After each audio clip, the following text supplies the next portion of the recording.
Can Labour Party delegates trust Konris to lead the party back in government if he lost one of the safest and strongest Labour seats in last year's elections? Mr. Maynard, a candidate in the upcoming Labour Party leadership election due on November 28, told SK Newsline that he only lost the St. Christopher 3 seat due to what he deems as electoral irregularities. It must be noted that the last elections were conducted under unusual circumstances.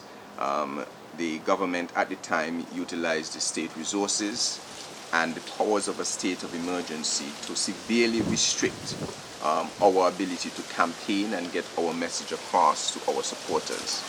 They were very targeted in some of their approaches, and my constituency, for instance, was one of them that had a particular interest, for instance, of the leader of the government at the time.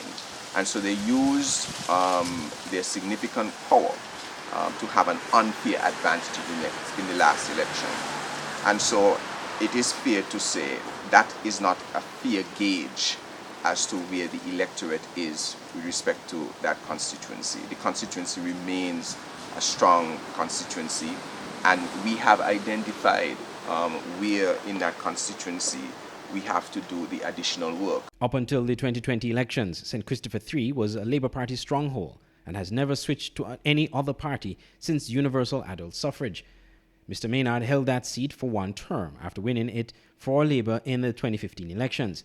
But even as the Labour Party alleged that electoral irregularities were rife in the 2020 elections, first-time Labour candidate Dr. Geoffrey Hanley won the St. Christopher 1 seat, defeating incumbent Ian Liburd of Team Unity. That seat was much more difficult to win, considering its history of changing sides in previous elections. Yet Dr. Hanley was able to deliver it for the Labour Party, despite electoral challenges by Mr. Liburd. Across the board, we were all severely hampered by the efforts of the government to restrict our ability to campaign.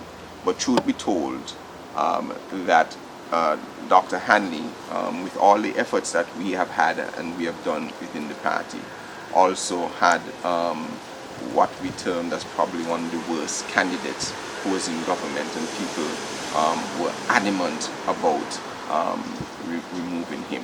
But I do believe that we're now going to build across all of these constituencies, and it is evidenced by what we see that we will gain significant ground across all.